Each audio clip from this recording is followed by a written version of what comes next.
बदीन जिले के ॻोठ अब्दुल रहीम शोरो यूसी ॾाॾा सां ताल्लुक़ रखंदड़ मुतासिरा औरत हकीमा शोरो दांह खणी टीम ह्यूमन राइट्स पाकिस्तान वटि पहुची वई। ॾेई शहर पुलिस जी हद में बाअसर माण्हुनि तशदुद करे मथो फाड़ियो आहे।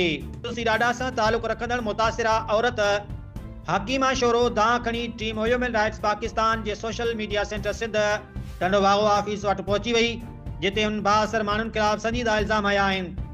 हकीमा शोरा जो चवणु आहे त ॾेई शहर पुलिस स्टेशन जी हदुनि अंदरि बाअसर वॾेरनि बिना कंहिं जवाज़ जे ॾींहुं ॾिठे जो संदसि घर में घिड़ी सख़्त तशदुद कयो आहे, जंहिं सबबि मथो फाटी पियो ऐं खेसि ॻणती जोगियूं चोटूं आयूं आहिनि। मुतासिर औरत ॿुधायो त वाक़ई खां पोइ खेसि तुरत टंडो बागो अस्पताल मुंतक़िल कयो वियो, जितां तबियत वधीक ख़राब थियण सबबि डॉक्टरनि खेसि हैदराबाद ॼाम शोरो रेफर करे छॾियो। हकीमा शोरो मूजिबि बाअसर माण्हू न सिर्फ़ इन वाक़े में मुलवस आहिनि, पर हू रोज़ानो जे बुनियाद ते सांस जहिड़ा था कनि, ज़हनी तोड़े जिस्मानी तशदुद कंदा रहंदा आहिनि ऐं खेसि मुसलसल धमकियूं ॾींदा रहंदा आहिनि, जंहिं सबबि हूअ ऐं संदसि ख़ानदान सख़्त ख़ौफ़ में ज़िंदगी गुज़ारे रहिया आहिनि। हकीमा शोरो वधीक ॿुधायो आहे त केतिरा ई भेरा मक़ामी सतह ते दाहूं ॾींदी रही आहे, पर बाअसर माण्हुनि जे असर रसूख़ सबबि किथे दाद रसी नाहे थी सघी, जंहिं बैदि मजबूर थी अॼु हू टीम ह्यूमन राइट्स पाकिस्तान वटि दांह खणी आई, जीअं खेसि इंसाफ़ मिली सघे। टीम ह्यूमन राइट्स पाकिस्तान जे ज़िम्मेवारनि वाक़े जो नोटिस वठंदे चयो आहे त मुतासिर औरत सां थियल ज़ुल्म नाक़ाबिले बर्दाश्त आहे।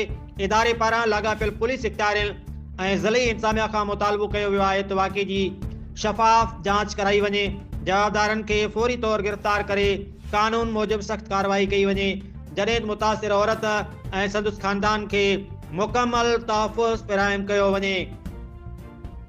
इंसानी हक़नि जी तंज़ीम टीम ह्यूमन राइट्स पाकिस्तान जो चवणु आहे त जेकॾहिं मुतासिर औरत खे बर वक़्तु इंसाफ़ ऐं तहफ़्फ़ुज़ न मिलियो त अहिड़ा वाक़िआ वधंदा रहंदा। हिन वाक़े बैदि इलाइक़े में ख़ौफ़ ऐं बेचैनी जी लहर छायल आहे, जॾहिं शहरनि मुतालबो कयो आहे त कानून सभिनी लाइ बराबरि हुजणु घुरिजे, भले जवाबदार केतिरा ई बाअसर छो न हुजनि। रिपोर्ट करे रहियो आहे अली गुलाम खोसो, मरकज़ी media coordinator, team human rights Pakistan, social media centre Sindh, Tando बागो।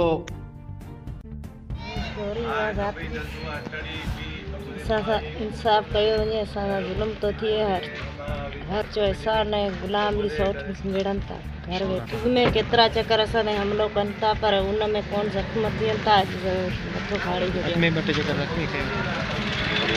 घर वेठे हरू भरो असां एसएसपी बदीन खां मुतालबो था करियो। ॿियो डीएसपी टंडो बागो इंसाफ़ कयो। ठीकु आहे, एसए जो ॾेई। ठीकु आहे, ठीकु आहे।